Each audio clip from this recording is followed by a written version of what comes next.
Hi hello ನಮಸ್ತೆ welcome back to Mamma's ಅಭಿರುಚಿ channel. ಇವತ್ತು ನಾವು ನೆಲ್ಲಿಕಾಯಿಯ ಚಟ್ನಿಯನ್ನು ಮಾಡೋಣ. ವಿಟಮಿನ್ ಸಿ ಹೇರಳವಾಗಿರ್ತಕ್ಕಂಥ ನೆಲ್ಲಿಕಾಯಿಂದ ಇವತ್ತು ರುಚಿಯಾದಂತಹ ಚಟ್ನಿಯನ್ನು ಮಾಡೋಣ. ಒಂದು ಸ್ವಲ್ಪನೂ ಸೊಗಡು ಇಲ್ಲದೇ ಸ್ವಲ್ಪನೂ ಕಹಿ ಅಂಶ ಬರದೇ ಇರೋ ರೀತಿ ತುಂಬ ರುಚಿಯಾಗಿ ನೆಲ್ಲಿಕಾಯಿಯ ಚಟ್ನಿಯನ್ನು ಹೇಗೆ ಮಾಡೋದು ಅಂತ ನಾನು ಈ ವಿಡಿಯೋದಲ್ಲೇ ತೋರಿಸ್ತೀನಿ. ದೋಸೆಗೆ, ರೊಟ್ಟಿಗೆ, ಚಪಾತಿಗೆಲ್ಲ ತುಂಬಾ ಚೆನ್ನಾಗಿರುತ್ತೆ. ನೀವು ಕೂಡ ಮನೆಯಲ್ಲಿ ಆರಾಮಾಗಿ ಮಾಡ್ಕೊಳ್ಬೋದು. ತುಂಬ ಈಸಿಯಾಗಿ ಕೂಡ ಇದೆ. ಹೇಗೆ ಮಾಡೋದು, ಏನೇನು ಇಂಗ್ರೀಡಿಯೆಂಟನ್ನು ಹಾಕ್ಕೊಳ್ಳೋದು ಅಂತ ನೋಡೋಣ. ವಿಡಿಯೋನ ಎಲ್ಲೂ ಸ್ಕಿಪ್ ಮಾಡ್ದೇನೆ ನೋಡಿ. ಹಾಗೆಯೇ ನನ್ನ ಚಾನಲನ್ನು ಯಾರೆಲ್ಲ ಇನ್ನೂ ಸಬ್ಸ್ಕ್ರೈಬ್ ಮಾಡ್ಕೊಂಡಿಲ್ಲ ದಯವಿಟ್ಟು ಸಬ್ಸ್ಕ್ರೈಬ್ ಮಾಡ್ಕೊಳ್ಳಿ. ಹಾಗೆಯೇ ವಿಡಿಯೋಗೆ ಒಂದು ಲೈಕ್ ಕೊಡಿ. ಫಸ್ಟು ನಾನಿಲ್ಲಿ ಸ್ವಲ್ಪ ನೆಲ್ಲಿಕಾಯನ್ನು 1 ಕಪ್ ಅಷ್ಟು ತಗೊಂಡಿದ್ದೀನಿ. ಒಂದು ಚಿಕ್ಕ ಕಪ್ಪಲ್ಲಿ 1 ಕಪ್ ಆಗುವಷ್ಟು ನೆಲ್ಲಿಕಾಯನ್ನು ಕಟ್ ಮಾಡಿ ಇಟ್ಕೊಂಡಿದ್ದೀನಿ. ಒಳಗಡೆ ಬೀಜ ಎಲ್ಲ ತೆಗೆದುಬಿಟ್ಟು ಹಾಗೆಯೇ ಕಟ್ ಮಾಡಿ ಇಟ್ಕೋಬೇಕು. ನಂತರ 1 ಸ್ಪೂನ್ ಆಗುವಷ್ಟು ಉದ್ದಿನಬೇಳೆ, 1 ಸ್ಪೂನು ಕಡಲೆಬೇಳೆ, 1 ಸ್ಪೂನು ಪುಟಾಣಿ, 1/4 ಟೀ ಸ್ಪೂನು ಜೀರಿಗೆ, ಒಂದು ಸ್ವಲ್ಪ ಕರಿಬೇವಿನ ಸೊಪ್ಪು, ಒಂದು ಸ್ವಲ್ಪ ಕೊತ್ತಂಬರಿ ಸೊಪ್ಪು, ಹಾಗೆಯೇ 2 ಹಸಿಮೆಣಸು, ಆಮೇಲೆ ಸ್ವಲ್ಪ ಇಂಗು, ಒಂದು 2 ಚಿಟಿಕೆ ಅಷ್ಟು. ನಂತರ ಒಲೆ ಮೇಲೆ ಒಂದು ಪಾತ್ರೆನ ಇಟ್ಬಿಟ್ಟು ಸ್ವಲ್ಪ ಒಂದು 2 ಚಮಚದಷ್ಟು ಎಣ್ಣೆನ ಹಾಕ್ಕೊಂಡು ಕಡಲೆಬೇಳೆನ ಫಸ್ಟ್ ಹಾಕ್ಕೊಳ್ತಾ ಇದ್ದೀನಿ. ಕಡಲೆಬೇಳೆ ಒಂದು ಸ್ವಲ್ಪ ಫ್ರೈ ಆದ ನಂತರ ಇದಕ್ಕೆ ಉದ್ದಿನ ಬೇಳೆನ ಸೇರಿಸ್ಕೊಳ್ಳೋಣ. ನಂತರ ಸ್ವಲ್ಪ ಜೀರಿಗೆ, ನಂತರ ಪುಟಾಣಿನೂ ಕೂಡ ಸೇರಿಸ್ಕೊಂಡು ಸ್ವಲ್ಪ ಫ್ರೈ ಮಾಡ್ಕೊಳ್ಳೋಣ.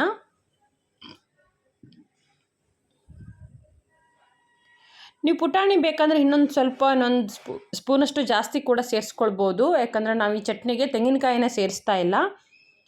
ನಂತರ ಖಾರಕ್ಕೆ 2 ಹಸಿಮೆಣಸನ್ನು ಹಾಕ್ಕೊಂಡಿದ್ದೀನಿ. ನಿಮಗೆ ಹಸಿಮೆಣಸು ಇಷ್ಟ ಇಲ್ಲ ಅಂತಂದರೆ ಒಣಮೆಣಸನ್ನು ಕೂಡ ಹಾಕ್ಕೊಳ್ಬೋದು. ಅಥವಾ ಖಾರ ಇನ್ನೂ ಜಾಸ್ತಿ ಬೇಕು ಅಂತ ಅನ್ನೋರಿದ್ದರೆ ಖಾರದ ಪ್ರಮಾಣನ, ಹಸಿಮೆಣಸಿನ ಪ್ರಮಾಣನ ಜಾಸ್ತಿ ಮಾಡ್ಕೊಳ್ಳಿ. ನಂತರ ಒಂದು 8 ರಿಂದ 10 ಕರಿಬೇವನ್ನು ಸೇರಿಸ್ಕೊಳ್ತಾ ಇದ್ದೀನಿ. ಮೀಡಿಯಮ್ ಫ್ಲೇಮಲ್ಲಿ ಇಟ್ಕೊಂಡು ಚೆನ್ನಾಗಿ ಫ್ರೈ ಮಾಡ್ಕೊಳ್ಳೋಣ.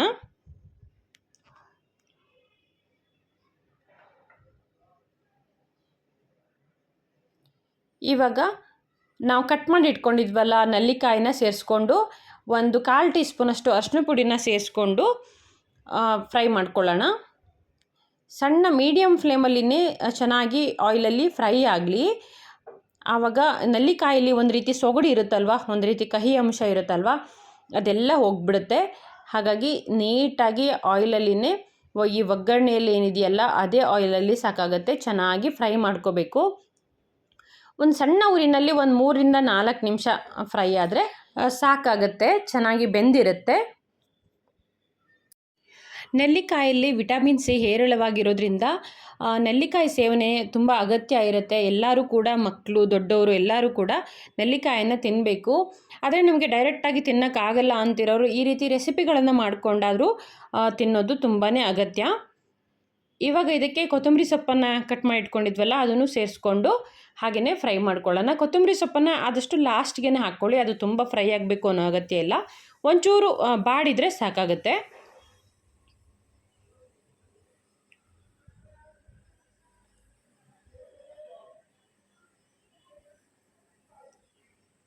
ನಾವು ಈ ಚಟ್ನಿಗೆ ತೆಂಗಿನಕಾಯಿ ಏನು ಸೇರಿಸ್ತಾ ಇಲ್ಲ, ಇದಿಷ್ಟೇ ಸಾಕಾಗುತ್ತೆ. ನಿಮಗೆ ತೆಂಗಿನಕಾಯಿ ಬೇಕು ಅಂತ ಅನ್ನೋರು ಬೇಕಾದರೆ ಸೇರಿಸ್ಕೊಳ್ಬೋದು, 1-2 ಸ್ಪೂನಷ್ಟು ಸೇರಿಸ್ಕೊಳ್ಬೋದು.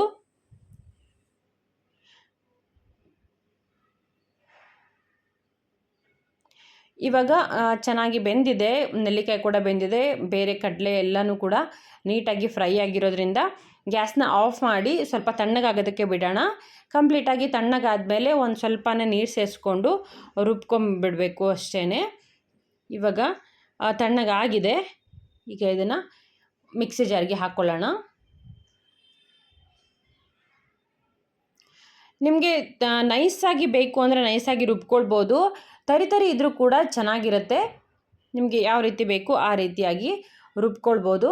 ನಾನು ಜಾಸ್ತಿ ನೀರು ಹಾಕಿ ರುಬ್ಕೊಳ್ಳೋಕೆ ಹೋಗಲ್ಲ, ಸ್ವಲ್ಪ ಗಟ್ಟಿನೇ ಇರಲಿ ಅಂತ ಸ್ವಲ್ಪ ನೀರು ಹಾಕ್ಕೊಂಡು ರುಬ್ಕೊಳ್ತಾ ಇದ್ದೀನಿ. ಇವಾಗ ಇದಕ್ಕೆ ಒಂದು ಸ್ವಲ್ಪ ಇಂಗನ್ನು ಸೇರಿಸ್ಕೊಳ್ತಾ ಇದ್ದೀನಿ, ಒಂದು ಚಿಟಿಕೆ ಆಗುವಷ್ಟು. ನಂತರ ರುಚಿಗೆ ತಕ್ಕಷ್ಟು ಉಪ್ಪನ್ನು ಸೇರಿಸ್ಕೊಳ್ಬೇಕು.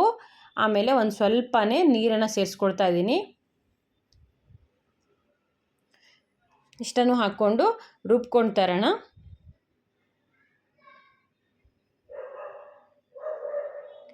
ನೋಡಿ ನಾನಿಲ್ಲಿ ಇಷ್ಟು ತರಿತರಿಯಾಗಿ ರುಬ್ಕೊಂಡಿದ್ದೀನಿ, ತುಂಬ ನೈಸ್ ರುಬ್ಬಿಲ್ಲ. ಈ ಹದದಲ್ಲಿದ್ದರೆ ಸಾಕಾಗುತ್ತೆ. ಯಾಕಂತಂದರೆ ನಾವು ಇದಕ್ಕೆ ತೆಂಗಿನಕಾಯಿಯನ್ನು ಸೇರಿಸದೇ ಇರೋದ್ರಿಂದ ಈ ಚಟ್ನಿನ ನೀವು ಒಂದಿನ ಫುಲ್ ಡೇ ಇಟ್ಟು ತಿನ್ಬೋದು, ಅಥವಾ ಫ್ರಿಜ್ಜಲ್ಲಿ ಇಟ್ಟು ತಿನ್ನೋದಾದರೆ 2 ದಿನ ಕೂಡ ಇಟ್ಟು ತಿನ್ಬೋದು. ಇವಾಗ ಇದಕ್ಕೆ ಸಿಂಪಲ್ಲಾಗಿ ಒಂದು ಒಗ್ಗರಣೆನ ಮಾಡ್ಕೊಂಬಿಡೋಣ. ಒಂದು ಪಾತ್ರೆಗೆ 1 ಸ್ಪೂನಷ್ಟು ಎಣ್ಣೆ ಹಾಕ್ಕೊಳ್ಳಿ. ಯಾಕಂದರೆ ನಾವು ಚಟ್ನಿಗೆ ಎಲ್ಲ ಐಟಮ್ಸ್ನ ಫ್ರೈ ಮಾಡುವಾಗ ಕೂಡ ಎಣ್ಣೆ ಸೇರಿಸ್ಕೊಂಡಿದ್ವಿ, ಹಾಗಾಗಿ ಒಗ್ಗರಣೆಗೆ ತುಂಬ ಆಯಿಲನ್ನು ಸೇರಿಸೋ ಅಗತ್ಯ ಇಲ್ಲ. 1 ಸ್ಪೂನು ಎಣ್ಣೆ ಸಾಕಾಗತ್ತೆ. ನಂತರ ಸ್ವಲ್ಪ ಸಾಸಿವೆ, ಹಾಗೆಯೇ ಒಂದು ಸ್ವಲ್ಪ ಕರಿಬೇವು, ಒಂದು ಒಣಮೆಣಸನ್ನು ಹಾಕ್ಕೊಂಡಿದ್ದೀನಿ. ಇದಿಷ್ಟನ್ನು ಚೆನ್ನಾಗಿ ಫ್ರೈ ಮಾಡಿಬಿಟ್ಟು ಚಟ್ನಿಗೆ ಸೇರಿಸ್ಕೊಳ್ಳೋಣ. ಈ ನೆಲ್ಲಿಕಾಯಿ ಚಟ್ನಿ ಅಕ್ಕಿ ರೊಟ್ಟಿ ಜೊತೆ, ಚಪಾತಿ ಜೊತೆ, ದೋಸೆ ಜೊತೆ ತುಂಬಾ ಒಳ್ಳೆ ಕಾಂಬಿನೇಷನ್ ಆಗಿರುತ್ತೆ. ಅಕ್ಕಿ ರೊಟ್ಟಿ ಜೊತೆ ಅಂತೂ ಕೂಡ ತುಂಬ ಚೆನ್ನಾಗಿರುತ್ತೆ. ಹುಳಿ, ಖಾರ, ಉಪ್ಪು ಇವೆಲ್ಲವೂ ಸಮ ಪ್ರಮಾಣದಲ್ಲಿ ಇರೋದ್ರಿಂದ ತುಂಬಾ ರುಚಿಯಾದಂತಹ ಚಟ್ನಿ. ಹಾಗೆಯೇ ಆರೋಗ್ಯಕ್ಕೂ ಕೂಡ ತುಂಬಾ ಒಳ್ಳೆಯದು. ವಿಟಮಿನ್ ಸಿ ತುಂಬಾ ರಿಚ್ ಇರೋದ್ರಿಂದ ನಮ್ಮ ಆರೋಗ್ಯಕ್ಕೆ ತುಂಬಾ ಒಳ್ಳೆಯದು. ಮಕ್ಕಳು, ದೊಡ್ಡವರು ಎಲ್ಲರೂ ಕೂಡ ತಿನ್ನಲೇಬೇಕಾದಂತಹ ಒಂದು ರೆಸಿಪಿ ಇದು. ನೀವು ಕೂಡ ಮನೇಲಿ ಟ್ರೈ ಮಾಡಿ ಹೇಗೆ ಬಂತು ಅಂತ ನನಗೆ ಕಮೆಂಟಲ್ಲಿ ತಿಳಿಸಿ. ಹಾಗಿದ್ರೆ ಇವತ್ತಿನ ವಿಡಿಯೋ ನಿಮಗೆಲ್ಲರಿಗೂ ಇಷ್ಟ ಆಯಿತು ಅಂದ್ಕೋತೀನಿ. ಇಷ್ಟ ಆಗಿದರೆ ಒಂದು ಲೈಕ್ ಕೊಡಿ, ಫ್ರೆಂಡ್ಸು ಫ್ಯಾಮಿಲಿಯೊಂದಿಗೆ ಶೇರ್ ಮಾಡಿ. ಹಾಗೆಯೇ ನನ್ನ ಚಾನಲನ್ನು ಯಾರೆಲ್ಲ ಇನ್ನೂ ಸಬ್ಸ್ಕ್ರೈಬ್ ಮಾಡ್ಕೊಂಡಿಲ್ಲ ದಯವಿಟ್ಟು ಸಬ್ಸ್ಕ್ರೈಬ್ ಮಾಡ್ಕೊಳ್ಳಿ. ವಿಡಿಯೋಗೆ ಒಂದು ಲೈಕ್ ಕೊಡಿ. ಹಾಗೆಯೇ ಒಂದು ಒಳ್ಳೆ ರೆಸಿಪಿಯೊಂದಿಗೆ ಮತ್ತೆ ಬರ್ತೀನಿ. Thank you for watching. Have a nice day.